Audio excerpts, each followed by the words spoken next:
Merhabalar dostlar. Tamamen ücretsiz açık kaynak kodlu video düzenleme aracı Kdenlive ile tamamen basit anlamda bir video dosyası üzerinde çalışırken neler yapabiliriz? Kesme, biçme, zaman akışı üzerinde çalışma, proje ön ayarları nasıl yapılır? Aynı zamanda işte müzik ekleme, efekt ekleme, geçiş efekti ekleme bunlar nasıl yapılır? Basit anlamda bir proje dosyası oluşturmak ve bunun render alarak, çıktı olarak almak nasıl yapılır? Bunu göstereceğim sizlere. Videomuz ortalama 15 dakika civarında bir şey sürdü. 15 dakikada bir video dosyası üzerinde basit düzenlemeler yapabilecek seviyeye geleceksiniz. Buyurun anlatıma geçelim. Şimdi Kdenlive'da öncelikli olarak projemizi geliştirebilmek için proje ayarımızı belirlememiz gerekiyor. Genelde ilk kurulumda Kdenlive'ın varsayılan ayarı şurada 1080 piksel 25 FPS olarak belirleniyor. Proje ayarımızı nasıl yapabiliriz? Proje ayarı nedir peki bu? Onu söyleyeyim hemen çok kısa bir şekilde. Sizin çalışmak istediğiniz video dosyalarınızın çözünürlüğü aslında bu. Proje ayarı dediğim mesele. Bunu nereden değiştirebiliyoruz? Bunu buradan proje kısmına tıklayıp burada proje ayarları kısmından değiştirebilirsiniz. İşte sizin çalışmak istediğiniz videolar veya projeniz 1080 piksel 60 FPS ise buradan bunu seçebilirsiniz. Veya işte 4K ise veya 2.5K ise yine buradan 2.5K'yı ayarlayabilir. 4K ise 4K'yı ayarlayabilir. 720p ise burada 720 piksel olan seçenekleri ayarlayabilirsiniz. Mesela 60 FPS diye bunu seçtiğimde projeyi gördüğünüz üzere direktmen 60 FPS olarak ayarladı. Bir diğer değiştirme meselesi, hani bunu nasıl yapacağınızı bilmiyorsanız, video dosyanızın çözünürlüğü nedir ne değildir hiçbir bilgiye sahip değilseniz bile şuradan dosya yöneticimizi açalım. Burada bizim indirilenler kısmında çalışmak istediğimiz şeyler var. Mesela diyelim ki bu bizim ana dosyamız olsun. Bu da bizim B-roll'ümüz olsun. Ana dosyamızın çözünürlüğü neymiş bir bakalım hemen. Bunu buradan sürükleyip buraya yapıştırıyorum. Ve Kdenlive bana diyor ki bak diyor senin bu ana dosyan, klibin 1080'e 30 FPS. Proje ayarını 1080 piksele 30 FPS olarak değiştirmek istiyor musun diyor. Evet diyorum, değiştiriyor. Bu arada bunu da göstermiş olduk. Burada çalışmak istediğimiz proje dosyalarımızı Kdenlive'a nasıl sürükleriz onu gördük zaten. Ya buradan artıya tıklayıp seçebilirsiniz ya da direktmen pencere yöneticisinden, dosya yöneticisinden daha doğrusu dosya yöneticisinden bu şekilde sürükleyip buraya bırakabilirsiniz. Eğer örnek veriyorum müziklerinizi ayrı bir klasöre almak istiyorsanız buraya müzikler isminde farklı bir klasör açabilirsiniz. Buraya örnek veriyorum B-roll dosyalarınızı B-roll olarak kullanmak istiyorsanız onu şu klasöre taşıyabilirsiniz. Bu şekilde klasör düzeninizi sağlayabilirsiniz. Şimdi videomuzu düzenlemeye başlamadan önce şuna değineyim. Buradaki ekranlardan birincisi sizin buradaki proje dosyanızı olduğu gibi gösteriyor. Bu şekilde oynat tuşuna basarsanız eğer veya space tuşuna basarsanız eğer burada gördüğünüz gibi video oynayacaktır. Şöyle bir küçük ipucu vereyim çok kısa. 1080 piksel veya daha üstü 4K gibi çözünürlüklerde özellikle bazı sorunlar yaşayabilirsiniz. Özellikle bilgisayarınız düşük özelliklerde, özellikle düşük RAM ve işlemciye sahipse burada donmalar, takılmalar yaşayabilirsiniz. Açılışta bu varsayılan kısım, ön izleme kısmı birebirdir. Yani dosyanızın çözünürlüğü neyse birebir burada oynatmayı seçer şu kısım. Yine keza aynı şekilde bu kısımda. Bunu birebirden eğer düşük özelliklerdeyse daha akıcı bir düzenleme istiyorsanız birebirden 540'a, 360'a hatta 270'e kadar indirebilirsiniz. Videonun çözünürlüğü düşer ama en azından daha akıcı bir düzenleme. Neyi nasıl yapmışsınız çok daha akıcı bir şekilde görebilirsiniz. Bu da çok kısa bir ipucu. Şimdi dedik ki buradaki video dosyalarımızı buradan ön izleyebiliyoruz.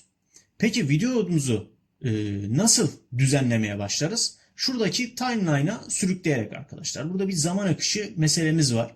Video 1, audio 1, video 2, audio 2 şeklinde seçeneklerimiz var burada. Örnek veriyorum buraya bu videomu aldım, sürükledim video kısmına.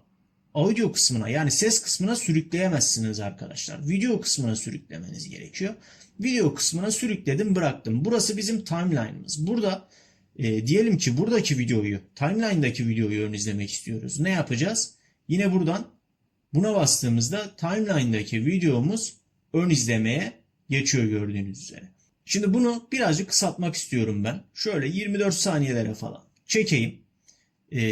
Hatta bunu böyle bir 10 saniyelere falan çekelim. 10 saniyelere çektim ve bunun sonrasına diğer videomu eklemek istiyorum. Yine oradan sürükledim, buraya getirdim, bıraktım. Gördüğünüz üzere. Buraya getirdim, bıraktım. Arada bir boşluk bıraktım mesela. Bunu da bir 10 saniyelere falan düşürelim. Şöyle birazcık kısaltalım. Aşağı yukarı. Tamamdır. Şimdi mesela videomuzu geldik burada. Burada bir boşluk var gördüğünüz üzere. Başlattım. Ön izliyorum burada. Boşluk geldi. Siyah bir ekran. Diğer videoya geçti. Olayımız bu. Peki diyelim ki bu videoda ben şu kısmı kesmek istiyorum. Şu aralığı kesmek istiyorum. Şu belirttiğim aralığı kesmek istiyorum. Şöyle birkaç saniye. Nasıl yapabilirim? Timeline'da şurada bir razor tool olarak geçiyor. Kesme aracı var.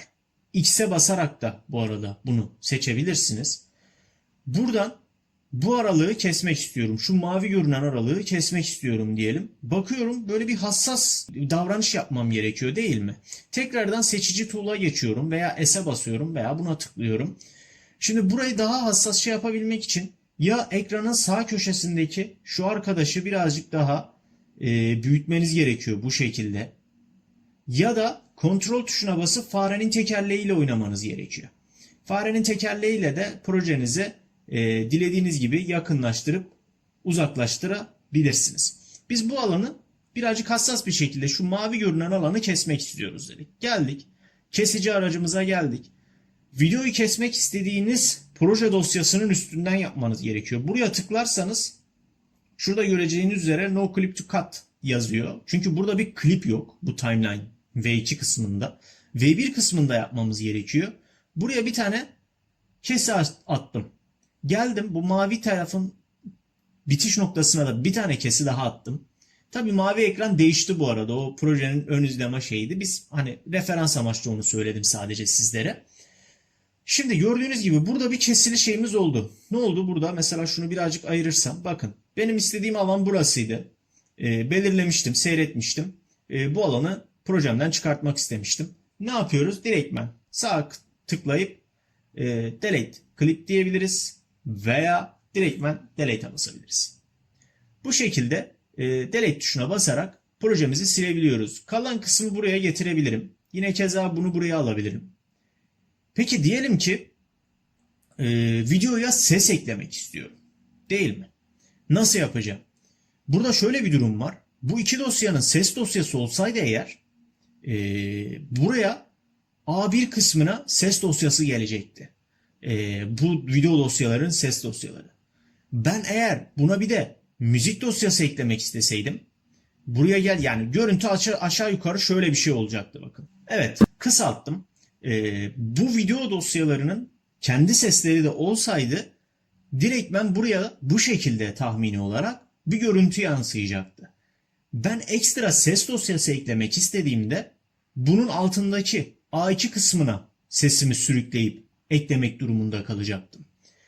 Eğer ki sonradan şöyle V2 kısmına, video 2 kısmına yine ses içerikli bir dosya eklemek istersem eğer burada bir hatayla karşılaşacaktım. Çünkü V2 dosyasının ses track'i yok burada. Bakın burada aslında biz buraya müzik ekleyerek bunun sesi de zaten buraya eklediğimiz videoların sesi bu. Buraya ekleyeceğimiz videoların sesi de bu olmalıydı ama biz buraya bir arka plan sesi ekledik. O yüzden bununki kayboluyor. Bunu ne yapabilirsiniz? Bir tane daha şuradan hemen insert track dersiniz. Bir tane daha ya ses video tray eklersiniz ya da sadece audio tray eklersiniz. Buraya bir tane daha ses dosyası, ses tray'i gelmiş olur daha doğrusu. Ses dosyalarınızı ekleyebileceğiniz. Şimdi bunu silelim. Şu anda projemizde öyle bir şey yok zaten. Buraya bir müzik ekleyelim demiştik. Şöyle müziğimizi şey yapacağız, başlatacağız ama müzik sesimiz biraz yüksek.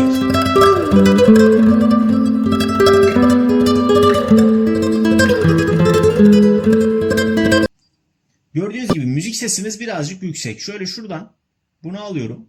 Buradan kesiyorum. Bu kısma ihtiyacım yok benim. Şimdi video sesimiz çok yüksekti. Bunu birazcık kısmak istedik. Ne yapacağız? Geleceğiz, ses dosyasına tıklayacağız. Kendimi de bu arada birazcık yukarıya çektim ki buraya görüş sağlayabilelim.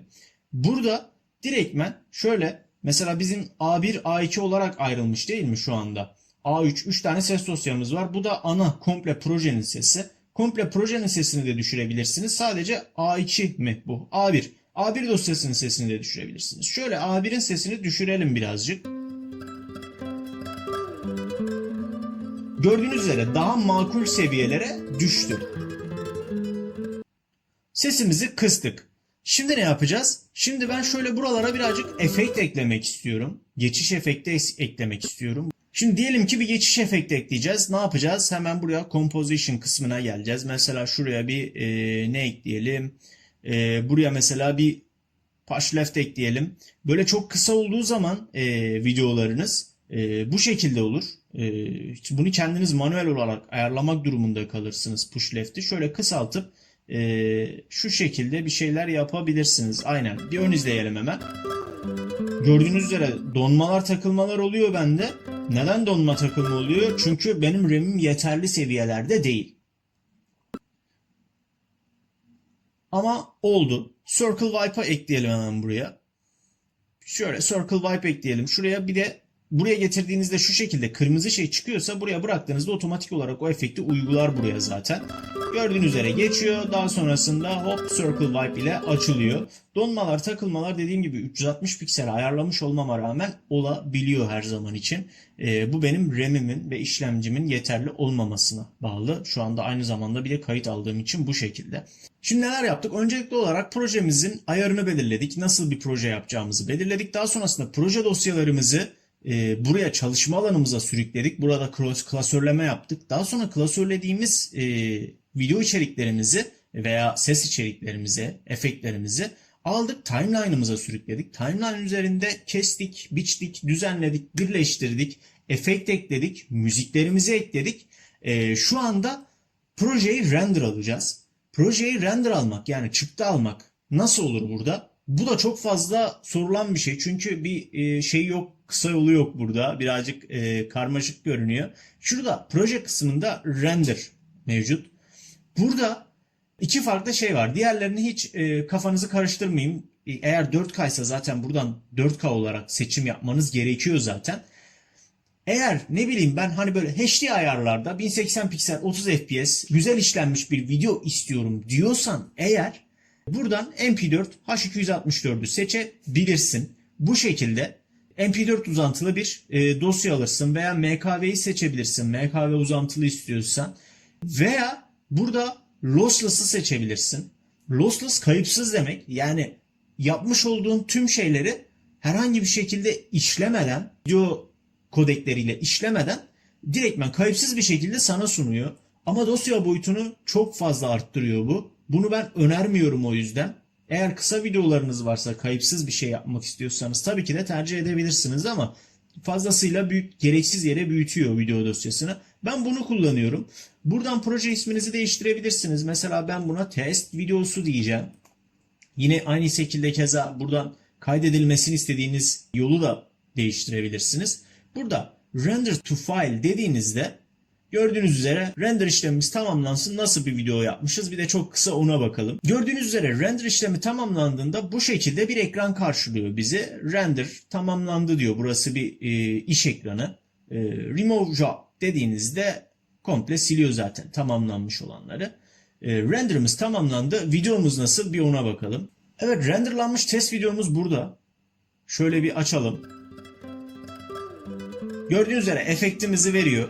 Böyle bir geçiş ekranı karşılıyor bizi.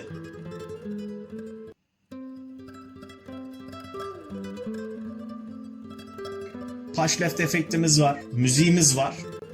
Yine circle wipe efektimiz var. Kestiğimiz yerlerden birleştirmelerimiz var. Gayet güzel. Son olarak şunu belirtmeyi unuttum ben. Aslında bu çok önemli bir şey.